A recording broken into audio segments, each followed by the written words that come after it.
সালাত হচ্ছে এমন একটি ইবাদত যে ইবাদত মানুষের কোনো সমস্যা বোঝে না।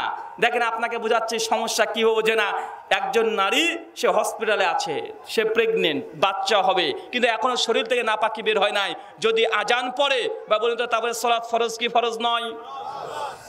তারপরে সালাত ফরজ।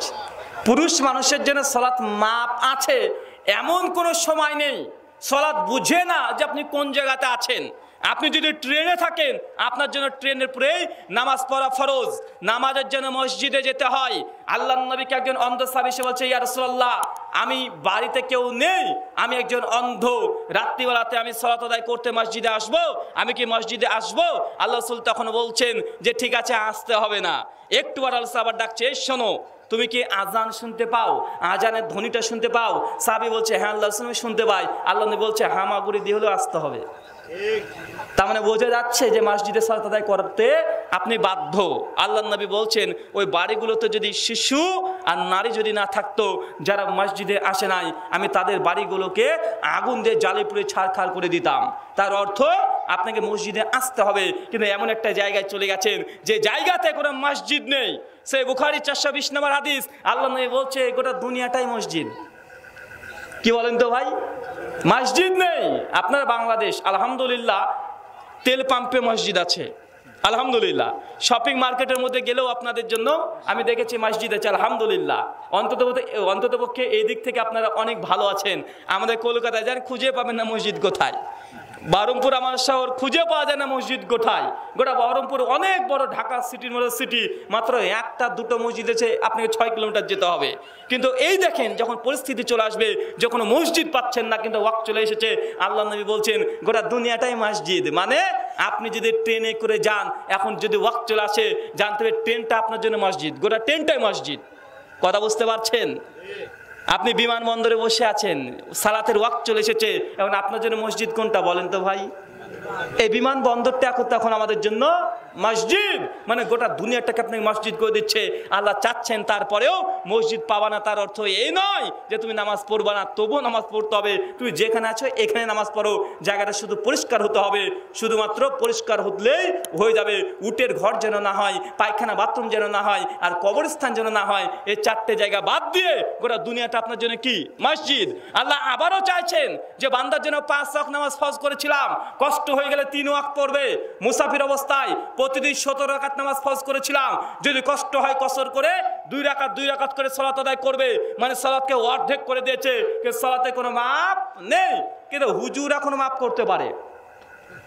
হুজুর আছে, বাপ মারা গেছে বেনামাজি, হুজুর তখন বলছে তোর বাপ তো বেনামাজি, নামাজ কখনো পড়েনি, এক কাজ কর 5000 টাকা দিয়ে দে মসজিদের কাফরা।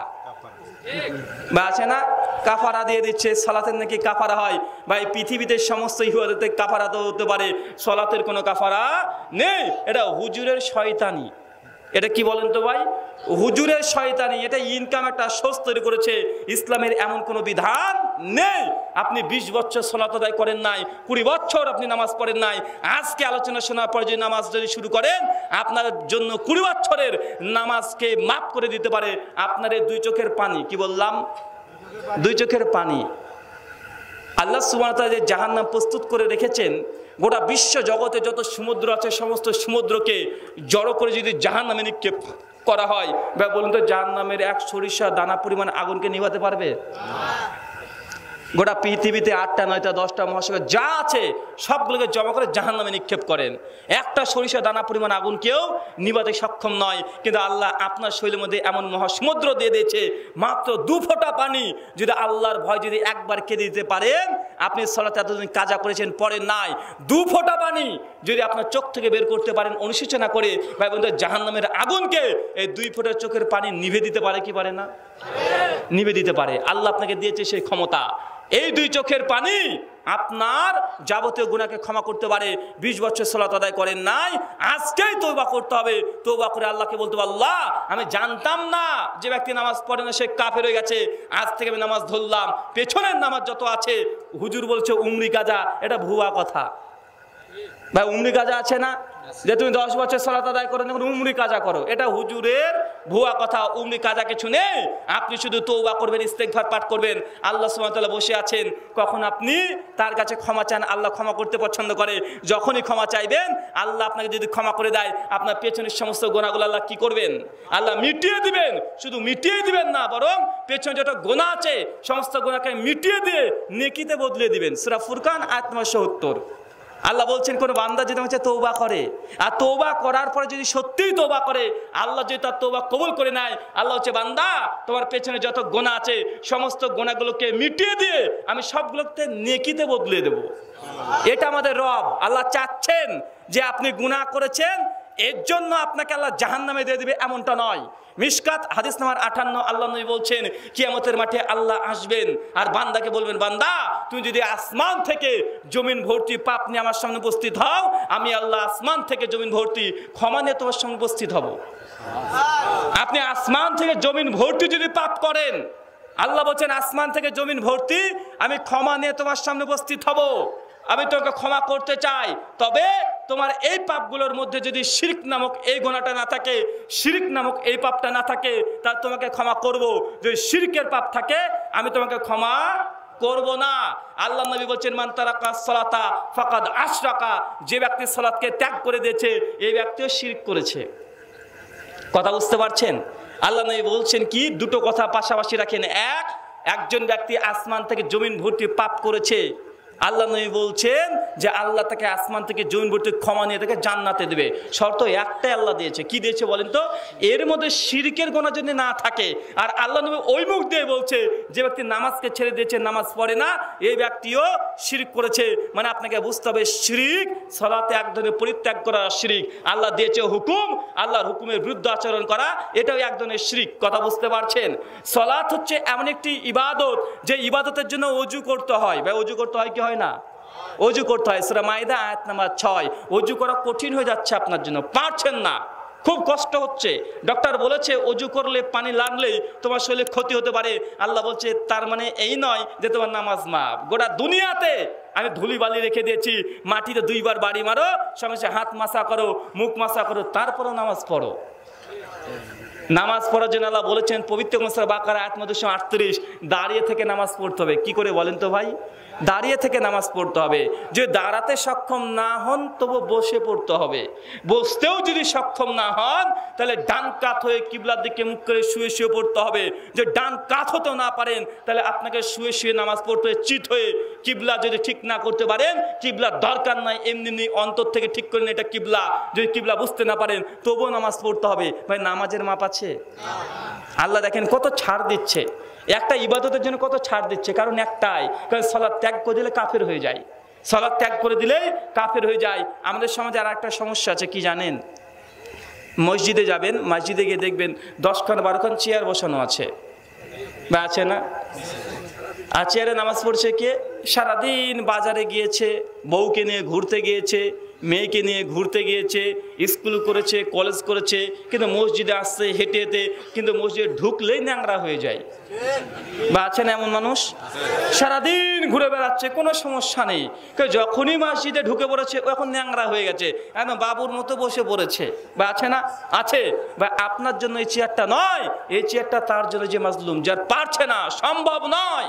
আল্লাহ দাঁড়িয়ে নামাজ পড়তে বলেছে, কিন্তু আপনার দ্বারা যদি সম্ভব না হয় তখন আপনি বসতে পারেন, কিন্তু আপনি সমস্ত কিছু করতে পারেন। এসে বসলেন মানে জি না, আপনি এভাবে বসে সালাত আদায় করতে পারেন না। বসে সালাত আদায়, চেয়ারে বসে সালাত আদায় করতে পারবেন, তবে কিছু নীতিমালা আছে, কিছু পদ্ধতি আছে, একটু পদ্ধতিগুলি বুঝতে পারবেন।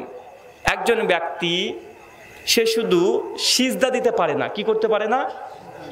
সিজদাতে কষ্ট হয়, প্রচণ্ড কষ্ট হয়, পারে না, সত্যিই পারে না। তো এই ব্যক্তি যখন সালাত আদায় করবে, এর পদ্ধতি হচ্ছে এটা, তার যেহেতু দাঁড়াতে সমস্যা নেই, তো নামাজ শুরু করবে দাঁড়িয়েই, আল্লাহু আকবার, দাঁড়িয়ে নামাজ শুরু করবে, কিরাত করবে দাঁড়িয়েই, রুকু করবে যেইভাবে দাঁড়িয়ে করে সেইভাবেই। যেহেতু সিজদাতে প্রবলেম, তার জন্য সিজদার সময়তে সে চেয়ারটাকে টেনে নিয়ে সিজদা দিবে। কথা বুঝতে পারছেন? কথা বোঝাতে পারিনি? যে ব্যক্তি সিজদাতে সমস্যা, সিজদা দিতে পারে না, বাকি দাঁড়াতে পারে সমস্যা হয় না, রুকু করতে পারে সমস্যা হয় না, এর নামাজের পদ্ধতি কি? এ দাঁড়িয়েই নামাজ শুরু করতে হবে। নামাজ শুরু করবে দাঁড়িয়ে, রুকু করবে দাঁড়িয়ে, সিজদার সময় যখনই হবে তখন চেয়ারে বসে তখন ইশারে সিজদা করে নেবে। কথা বুঝতে পারছেন? যদি রুকুতে প্রবলেম হয় তবে তার নামাজের পদ্ধতি একই, কি দাঁড়িয়ে নামাজ শুরু করবে, রুকু করার সময় চেয়ারে বসে রুকু করবে, তারপরে আর চেয়ারে বসবে না, তখন দাঁড়িয়ে পড়বে। কি করবে? দাঁড়িয়ে পড়বে।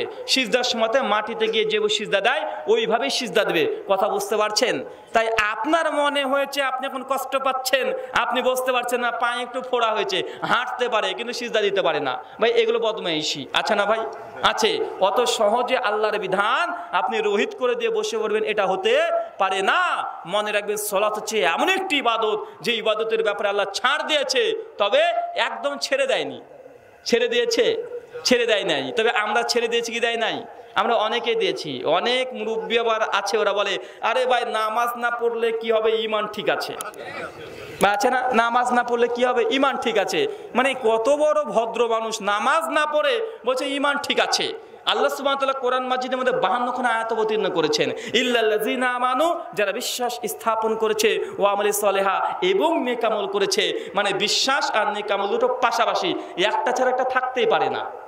যদি আপনি বলেন বিশ্বাস করেছেন, আপনাকে নেক আমল করে দেখাতে হবে। যে নেক আমল না করেন আপনার বিশ্বাস পূর্ণ নয়। কারণ ঈমান তিনটে জিনিসের নাম। কয়টা? তিনটে জিনিসের নাম। এক, অন্তর দ্বারা বিশ্বাস। দুই, মুখ দ্বারা স্বীকৃতি। তিন, অঙ্গ প্রত্যঙ্গ বাস্তবায়ন। আবু তালেব আমাদের নবীকে নবী মানতেন, শেষে মেনে নিয়েছেন। রাজা হেরাক্লিয়াস, সহিহ বুখারী 7 নম্বর হাদিস, তিনি বলছেন যে আমি জানি মোহাম্মদ যে কথাগুলো বলছে, আবু সুফিয়ানের কাছে কথা শোনা পরে সত্যি করে নবী মেনে নিয়েছে, অন্তর দ্বারা মেনে নিয়েছে, কিন্তু মুখ দ্বারা স্বীকার করেছে কয়েকবার। যখন একটু বাধা বিপত্তি পেয়েছে ও অস্বীকার করে দিয়েছে। মানে ঈমান তিনটে জিনিসের নাম। কয়টা? তিনটা। এক, অন্তর দ্বারা বিশ্বাস। দুই, মুখ দ্বারা স্বীকৃতি। তিন, অঙ্গ প্রত্যঙ্গতে বাস্তবায়ন করা। তিনটের মধ্যে একটা যদি কমে যায় আপনি প্রকৃতপক্ষে মুমিন বা মুসলিম নয়। সালাত এমন একটি ইবাদত, কে মুসলিম কে কাফের এটাই পার্থক্য করে দেয়। আমরা অনেক মানুষ আছি